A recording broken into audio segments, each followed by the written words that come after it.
नमस्कार बच्चों, कैसे हैं आप सब। आशा करती हूँ आप सभी अच्छे होंगे, स्वस्थ होंगे, खुश होंगे और अपनी पढ़ाई भी अच्छे से कर रहे होंगे। तो जैसा कि आप सभी जानते हैं, मैं हूँ आपकी हिंदी की अध्यापिका और मैं स्वागत करती हूँ आप सभी का आईसीटी वर्चुअल क्लासरूम में। और आज हम यहाँ पर एकत्रित हुए हैं पढ़ने के लिए क्लास 11th की हिंदी। क्लास 11th की हिंदी में हम पढ़ रहे हैं अपनी आरोह पाठ्य पुस्तिका के काव्य खंड का, आरोह पाठ्य पुस्तिका भाग 1 के काव्य खंड का चैप्टर पथिक। तो यहाँ पर ये चैप्टर जो है राम नरेश त्रिपाठी जी द्वारा लिखा गया है। और देखिए उन्होंने एक पथिक के रूप में, यानी कि एक यात्री के तौर पर, एक पथिक के तौर पर अपने इस पाठ को लिखा है। और वो यात्रा किस तरह की यात्रा वो यहाँ पर कर रहे हैं। तो यहाँ पर राम नरेश त्रिपाठी जी की जो यात्रा है वो आकाश से लेकर, समुद्र से लेकर धरती की जो सुंदरता है उसके बारे में वो एक एक चीज यहाँ पर बता रहे हैं। किस तरह से वो कहते हैं कि वो आसमान में धरती और आकाश के बीच, यानी कि धरती और आकाश के बीच में रहकर वो क्या करना चाहते हैं, जो सूर्य की यहाँ पर किरणें हैं उन किरणों में जो बादल है वो रंग बिरंगे दिखाई दे रहे हैं। बिल्कुल बहुत ही सुंदर वो बादल प्रतीत हो रहे हैं। और वो कहते हैं कि मैं उनमें बैठकर, उस बादलों में बैठकर मैं इस नीले गगन के बीच विचरना चाहता हूँ। इस तरह से तो एक बार इसको रिवाइज कर लेते हैं कविता को, उसके बाद हम आगे बढ़ेंगे, इसके प्रश्नोत्तर करेंगे। देखिए भावार्थ मैंने लास्ट सेशन में भी आपको कराया था, पढ़ाया था। आज आप जो भी मैं भावार्थ आपको यहाँ पर बोलूं, आप उसको आगे नोट डाउन करते रहेंगे। तो एक बार फिर से रिवाइज करते हैं अपनी कविता को और आप नोट डाउन भी करते रहेंगे साथ साथ। प्रतिक्षण नूतन वेश बनाकर रंग बिरंग निराला रवि के सम्मुख थिरक रही है नभ में वारिद माला। नीचे नील समुद्र मनोहर, ऊपर नील गगन है, घन पर बैठे बीच में विचरूं यही चाहता मन है। तो क्या कहते हैं कवि यहाँ पर, कवि कहते हैं, कवि ने यहाँ पर जो आकाश में जो बादलों की सुंदरता है उसका वर्णन करते हुए कहते हैं यहाँ पर कि हर क्षण अलग अलग वेश बनाकर, प्रतिक्षण नूतन, नूतन का अर्थ होता है नया, वेश बनाकर रंग बिरंग निराला, कभी काले रंग का बादल, कभी सफेद रंग का बादल, कभी नीले रंग का बादल, अलग अलग तरह के अपने रूप बनाकर रवि के सम्मुख, रवि अर्थात सूर्य के सम्मुख, सम्मुख अर्थात सामने थिरक रही है वारिद माला। तो ये ऐसा लग रहा है कि जो बादलों की जो माला है वो थिरक रही है। नीचे नील समुद्र मनोहर, नीचे जो है नीला समुद्र मनोहर, बहुत ही सुंदर। घन पर बैठ बीच में बिचरूं, घन अर्थात बादल, घन अर्थात बादल।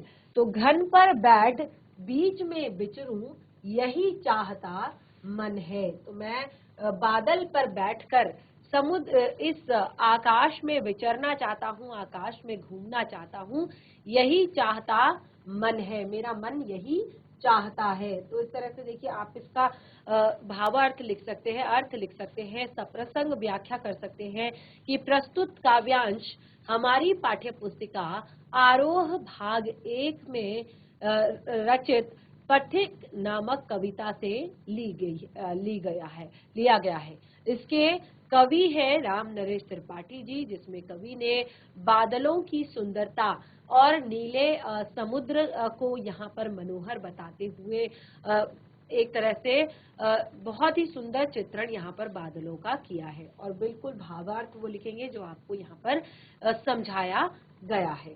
उसके बाद देखिए अगला है यहाँ पर, रत्नाकर गर्जन करता है मलया नील बहता है। रत्नाकर गर्जन करता है, रत्नाकर किसको कहा गया था, रत्नाकर समुद्र को कहा गया था। रत्नाकर गर्जन करता है मलया नील बहता है, हरदम यह हौसला प्रिय मन में प्रिय भरा रहता है। इस विशाल विस्तृत महिमामय रत्नाकर के घर के कोने कोने में लहरों पर बैठ फिरूं जी भर के। तो देखिए बहुत ही सुंदर पंक्तियां हैं। क्या कह रहे हैं कवि, किस तरह से आप इसकी व्याख्या करेंगे।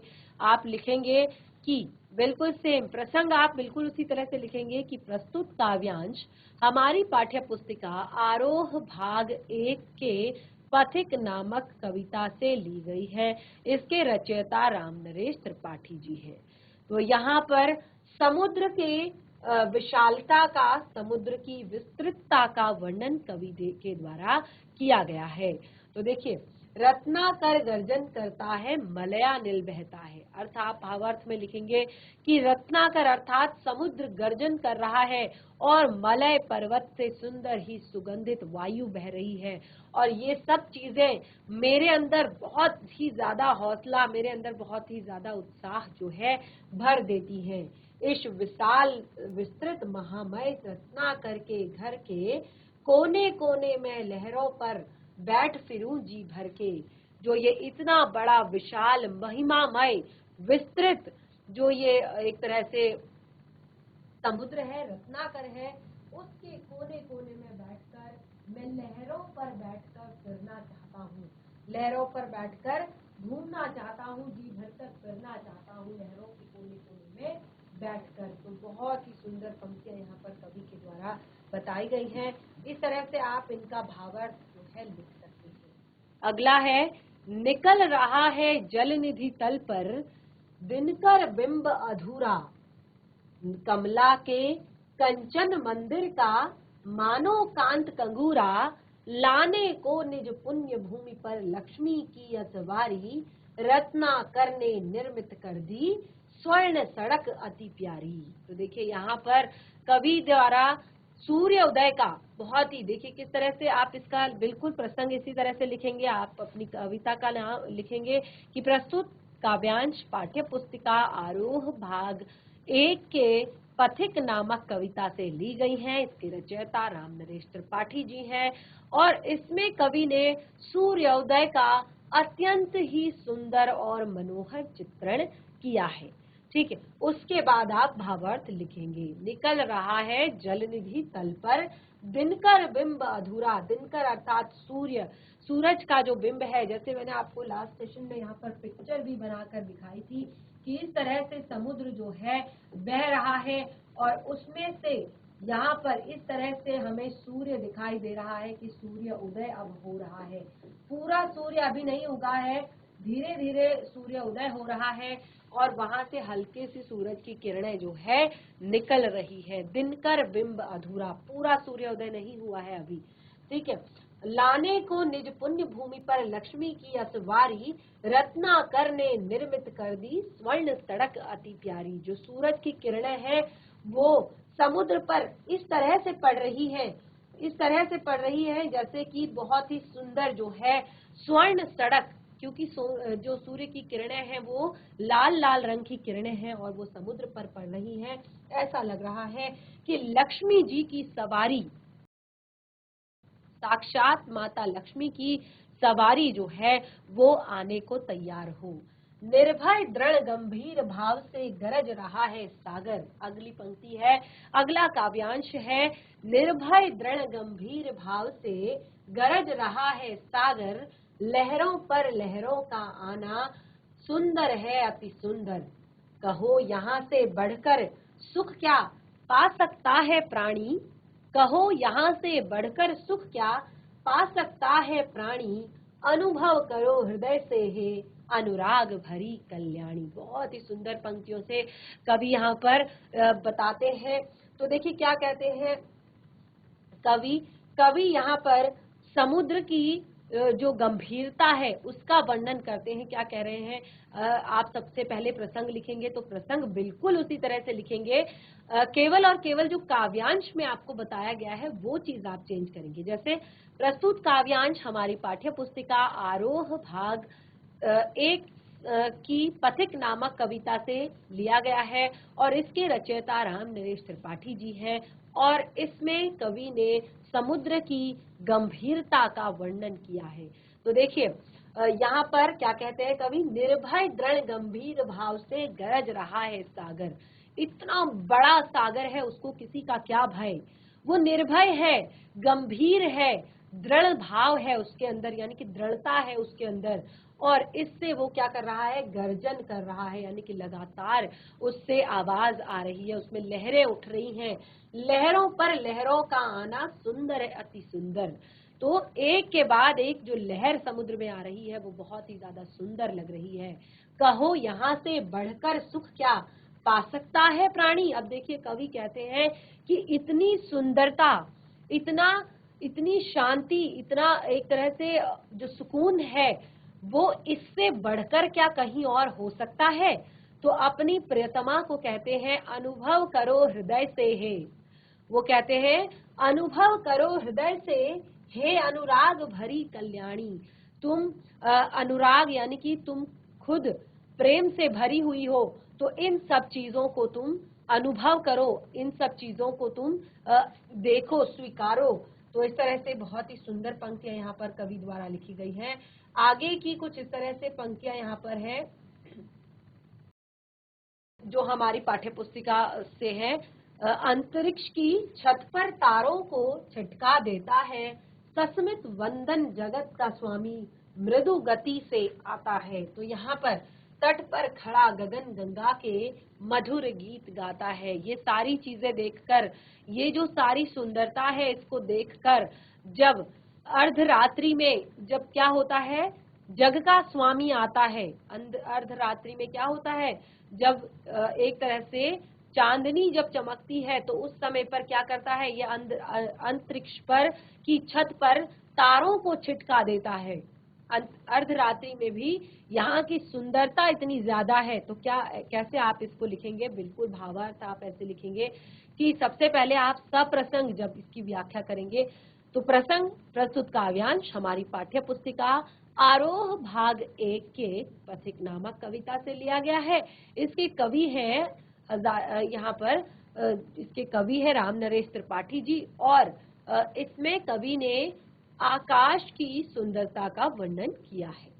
ठीक है, तो इस तरह से आप यहाँ पर बताएंगे कि इस समय पर जगत का जो स्वामी है वो आता है मृदु गति से, यानी कि बिल्कुल बिना शोर किए हुए जगत का स्वामी आता है। तट पर खड़ा गगन गंगा के मधुर गीत वह गाता है। तट पर खड़ा गगन गंगा के मधुर गीत वह गाता है। उससे ही विमुग्ध हो नभ में चंद्र विहस देता है। उससे ही विमुग्ध हो नभ में चंद्र विहस देता है। वृक्ष विविध पत्तों पुष्पों से तन को सज लेता है। पक्षी हर्ष संभाल न सकते, मुग्ध चहक उठते हैं। फूल सांस लेकर सुख की सानंद महक उठते हैं। बहुत ही सुंदर पंक्तियां, बहुत ही प्यारी पंक्तियां। तो बिल्कुल आप इस बार आपको यहाँ पर प्रसंग नहीं बताया जाएगा, आप खुद से प्रसंग लिखेंगे कि प्रकृति का सूर्य उदय का बहुत ही सुंदर चित्रण इन पंक्तियों में किया है, और प्रकृति का बहुत ही सुंदर चित्रण किया है कि किस तरह से सूर्य उदय होते ही किस किस तरह के परिवर्तन आ जाते हैं, किस किस तरह के चेंजेस आ जाते हैं प्रकृति में। तो देखिए उसमें बताया है कि उससे ही विमुग्ध होकर, इन सारी चीजों से प्रसन्न होकर, इन सारी चीजों से खुश होकर यहाँ पर जो चंद्रमा है वो भी हंस देता है, और वृक्ष विविध पुष्पों पत्तों से अपने तन को ढक लेता है, अपने तन को एक तरह से सजा लेता है। पक्षी हर्ष संभाल न सकते, और ये सूर्य उदय का सुंदर चित्र देखकर पक्षी भी अपनी खुशी, अपना हर्ष नहीं संभाल पाते और मुग्ध होकर चहक उठते हैं। फूल सुख की सांस लेकर सानंद महक उठते हैं। फिर इसी तरह से अगला है यहाँ पर, वन उपवन गिरि सानु कुंज में मेघ बरस पड़ते हैं। मेरा आत्म प्रलय होता है, नयन नीर झड़ते हैं। पढ़ो लहर तट तृण तरु गिरि नभ, किरण जलद पर प्यारी। लिखी हुई ये मधुर कहानी विश्व विमोहन हारी। बहुत ही सुंदर पंक्तियां। तो कवि यहाँ पर क्या कह रहे हैं, वन उपवन गिरी कुंज सानु में मेघ बरस पड़ते हैं। इतनी सुंदरता को देखकर जो बादल होते हैं वो भी अपने आप को संभाल नहीं पाते, कंट्रोल नहीं कर पाते, और वो भी बरस जाते हैं। मेरा आत्म प्रलय होता है। इतनी सुंदरता को देखकर मेरी आत्मा में भी खुशी झलक उठती है और नयनों से नीर झलक पड़ते हैं, खुशी के आंसू आ जाते हैं। तो हे प्रिय, पढ़ो लहर तट तृण तरु गिरि नभ किरण जलध पर प्यारी। तो अपनी प्रियतमा से कहते हैं कि तुम इन सब चीजों को पढ़ो, समझो, अनुभव करो, देखो कि किस तरह से लहर तृण तट तरु गिरि नभ में किस तरह से ये लिखी हुई मनोहर कहानी है विश्व की, विश्व को मोहने वाली। यानी कि संसार में जितनी भी सारी चीजें हैं, जितनी भी एक तरह से प्रकृति है, वो क्या कर रही है, विश्व विमोहनहारी, विश्व को अपनी मोह पाश में बांधे हुए है। तो ये सारी कहानी प्रेम की कहानी है और तुम ये सुनो। कैसी मधुर मनोहर उज्जवल है वह प्रेम कहानी, जी में है अक्षर बन इसके बनूं विश्व की बानी। देखिए कितनी सुंदर, कितनी मनोहर, कितनी उज्जवल है ये प्रेम कहानी। मेरा जी चाहता है कि एक एक अक्षर बनकर इस कहानी का मैं विश्व की वाणी बन जाऊं, यानी कि विश्व के प्रत्येक व्यक्ति मेरी वाणी से इस कहानी को सुने। स्थिर पवित्र आनंद प्रवाहित सदा शांति सुखकर है, आह प्रेम का राज्य परम सुंदर अतिशय सुंदर है। तो क्या यहाँ पर कहते हैं कि बहुत ही सुंदर ये प्रेम का राज्य है, बहुत ही प्यारा ये प्रेम का राज्य है। तो इस तरह से यहाँ पर जो हमारा चैप्टर है वो कंप्लीट हो चुका है। पाठ के भावार्थ को हमने समझ लिया। अब देखिए हमने भावार्थ को बिल्कुल यहाँ पर क्लियर कर लिया है। तो अब हम पाठ से जुड़े हुए प्रश्नोत्तर यहाँ पर करेंगे। तो चलिए स्टार्ट करते हैं। चैप्टर हम 2 बार पढ़ चुके हैं। लास्ट सेशन में बहुत अच्छे से आप लोगों को एक्सप्लेन कर दिया था। यहाँ पर हमने रिवाइज भी कर लिया है और जान भी लिया है कि कैसे भावार्थ को लिखना है, कैसे इसकी सप्रसंग व्याख्या करनी है। चलिए अब हम सबसे पहले स्टार्ट करते हैं जो हमारा पाठ से जुड़े अभ्यास के प्रश्न हैं। तो सबसे पहले यहाँ पर आपका पहला प्रश्न है, पथिक का मन कहाँ विचरना चाहता है। पथिक का मन कहाँ विचरना चाहता है। तो देखिए पथिक का जो मन है वो बादलों पर बैठकर नील गगन में घूमना चाहता है। वो बादलों में पर बैठकर नीले गगन में घूमना चाहता है और समुद्र की लहरों पर बैठकर समुद्र का कोना कोना देखना चाहता है।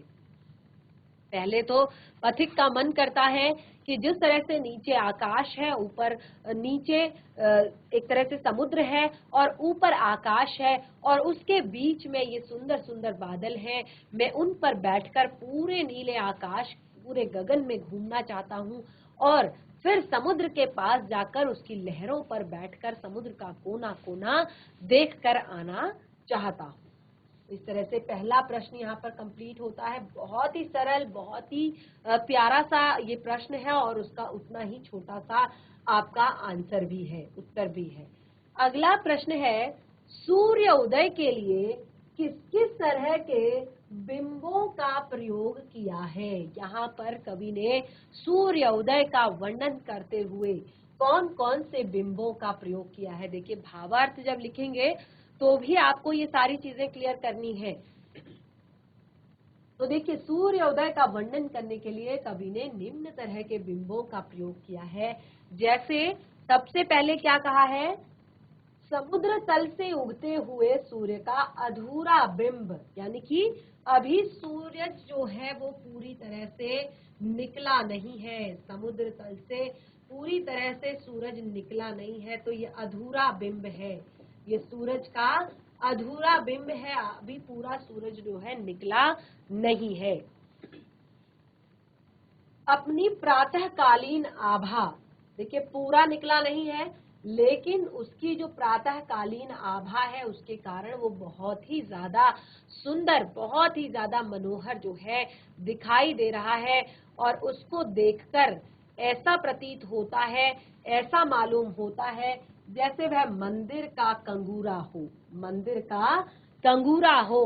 यानी कि जो मंदिर का टॉप होता है ना, मंदिर का जो इस तरह से कंगूरा बना होता है, ऊपर छत्र जिसको हम कहते हैं, तो बिल्कुल वो उसी की तरह चमक रहा है, उसमें उसी की तरह सुंदरता है और उसी की तरह उसमें एक तरह से बहुत ज्यादा एक तेज होता है, वो तेज उस सूर्य में है, लालिमा जो उसके अंदर है। अगला प्रश्न, अगला है, समुद्र में पहली लाली मानो लक्ष्मी का मंदिर है। और जो समुद्र में लाली फैली हुई है उस सूर्य के निकलने से, वो ऐसा लगता है कि समुद्र लक्ष्मी माता का मंदिर हो। और तीसरा बिंब क्या देते हैं?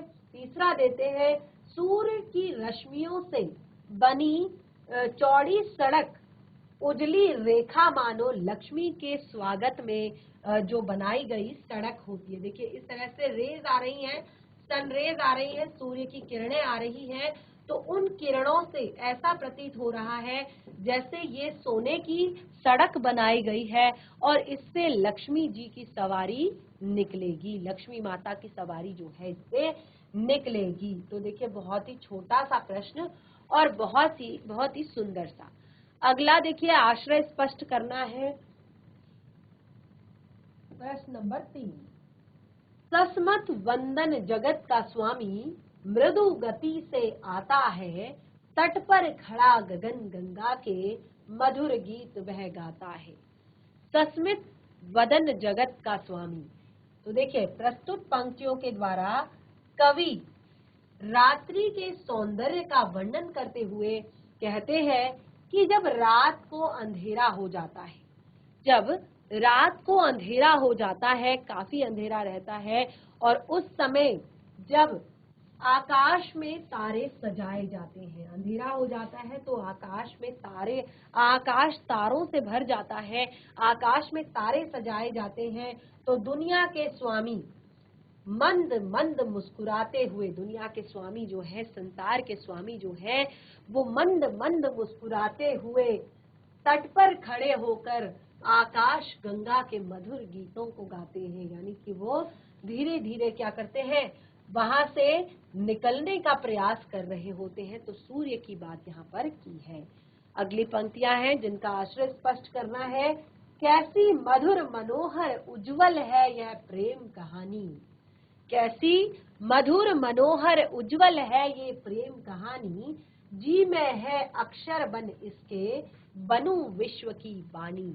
तो ये यहाँ पर इसका हमें यहाँ पर इस तरह से हम लिखेंगे कि प्रस्तुत पंक्ति प्राकृतिक सौंदर्य की प्रेम कहानी को संदर्भित करती है। यानी कि जो प्राकृतिक सौंदर्य है उसकी प्रेम कहानी को संदर्भित करती है। यहाँ पर कवि कहते हैं कि समुद्र का जो तट है उसकी जो प्राकृतिक दृश्य जो है वो इतने सुंदर है, समुद्र के तट का जो प्राकृतिक दृश्य है वो इतना सुंदर है जैसे कि प्रेम कहानी चल रही है। ऐसा लग रहा है कि ये कोई प्रेम कहानी चल रही है और इस प्रेम कहानी को कवि अपने शब्द देना चाहते हैं। कवि चाहते हैं कि इस प्रेम कहानी को लोग मेरे शब्दों से सुने, अपने शब्दों में इसे व्यक्त करना चाहते हैं।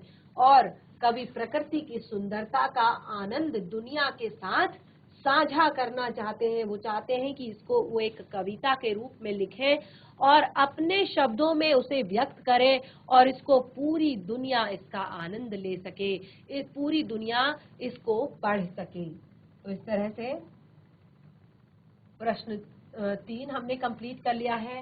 प्रश्न 4 है, कविता में कई स्थानों पर प्रकृति को मनुष्य के रूप में देखा गया है।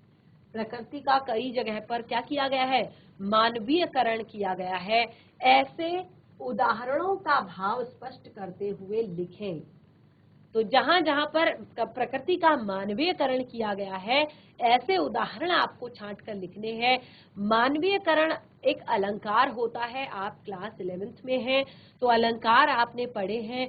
मानवीयकरण का अर्थ होता है जहां पर प्रकृति का या पेड़ पौधों का, किसी भी चीज को किसी मनुष्य की तरह प्रस्तुत किया जाए।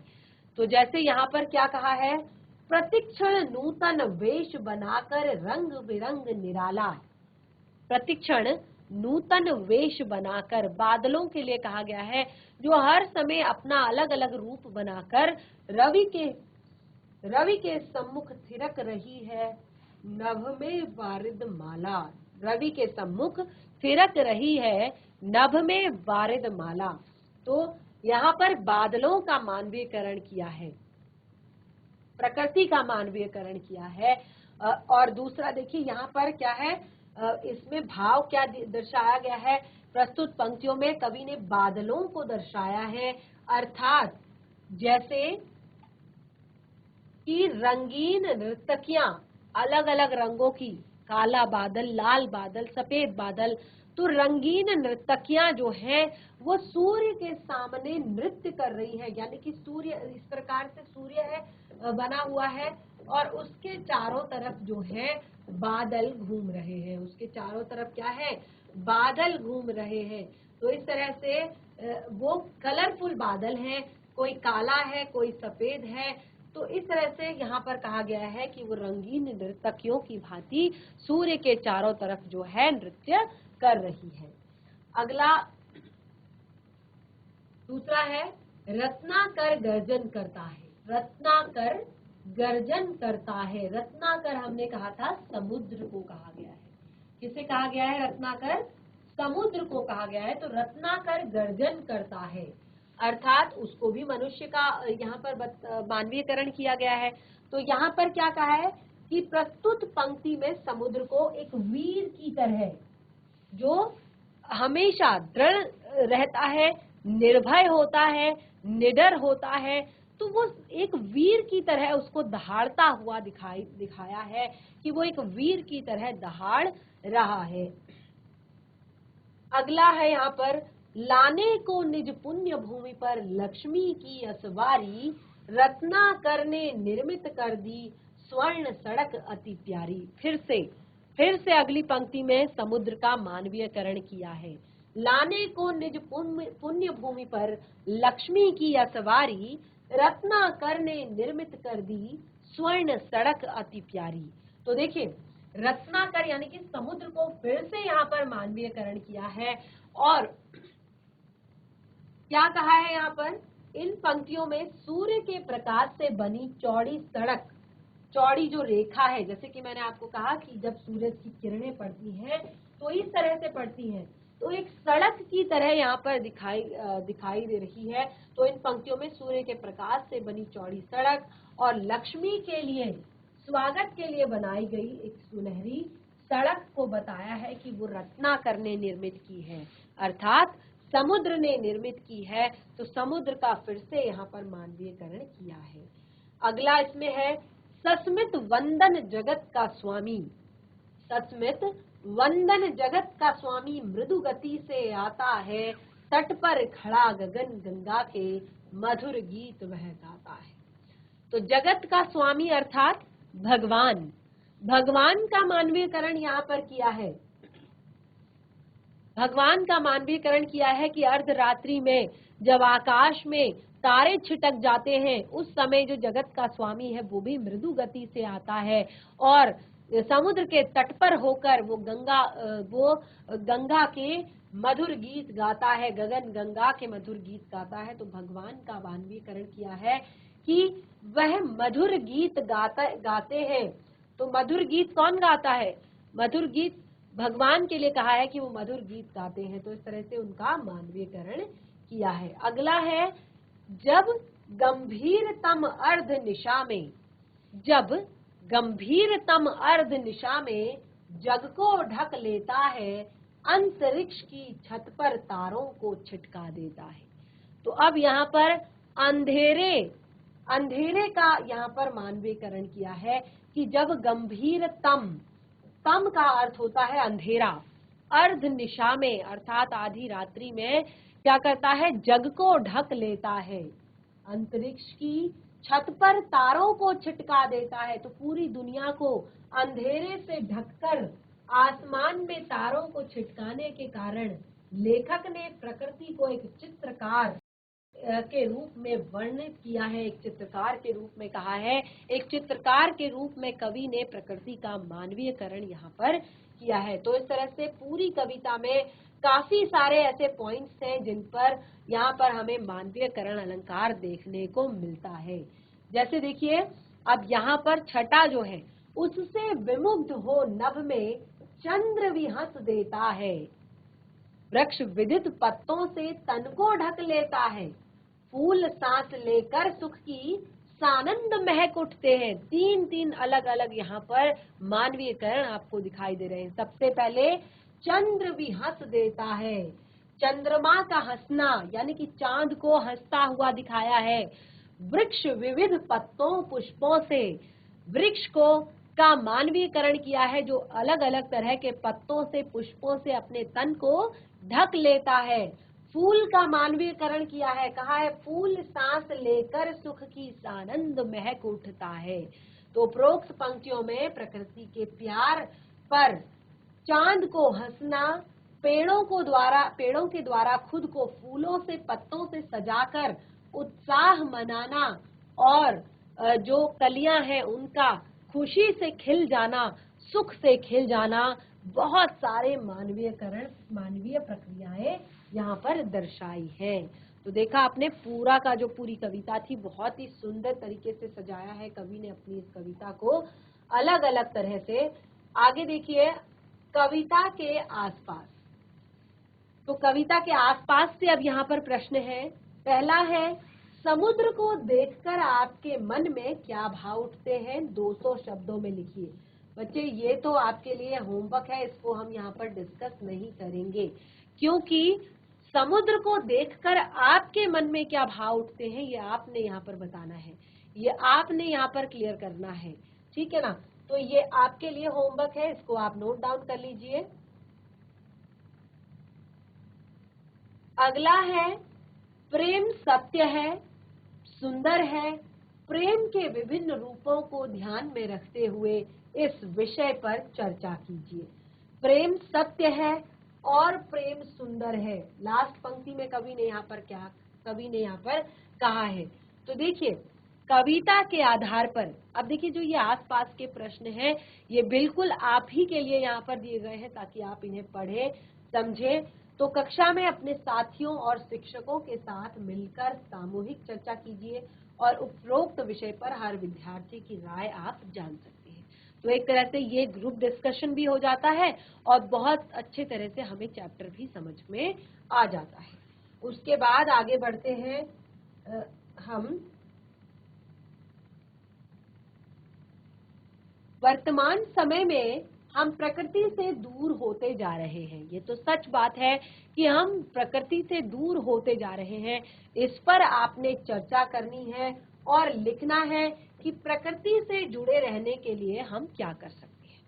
तो ये बिल्कुल सत्य बात है। अब यहाँ पर देखिए प्रकृति के बारे में ही हमने इतनी बड़ी कविता पढ़ी और अब हम यहाँ पर कह रहे हैं कि जो वर्तमान समय है इसमें हम प्रकृति से दूर होते जा रहे हैं।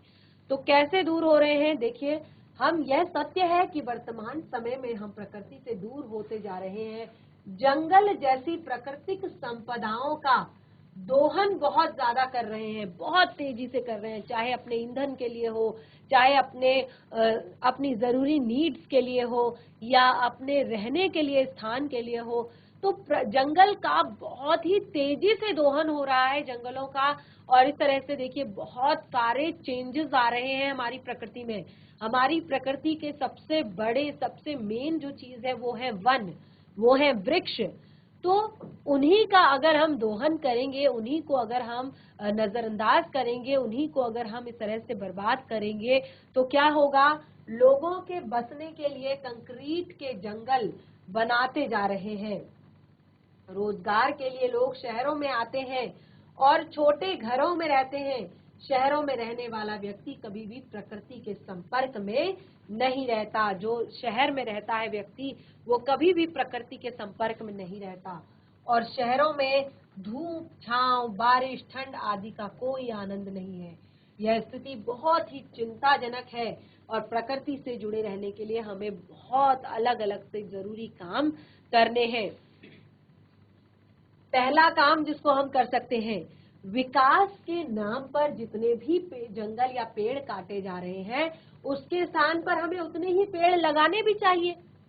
तो देखिए, हमें पता है कि जनसंख्या बढ़ रही है, जरूरतें बढ़ रही हैं, हम बहुत ज्यादा आधुनिक होते जा रहे हैं, मॉडर्न होते जा रहे हैं, चीजें हमें उतनी जल्दी में चाहिए होती हैं। तो ठीक है, अगर हम उतना दोहन कर रहे हैं तो उतने ही पौधे हमें दूसरी जगह पर लगाने भी चाहिए। ये सबसे मेन पार्ट है। और दूसरी बात, जहां तक संभव हो सके सड़क और रेल पटरियों के दोनों ओर पौधे लगाएं, क्योंकि देखिए सड़क और रेल पटरियां सबसे ज्यादा पॉल्यूशन अगर कहीं होता है तो वो सड़क पे होता है।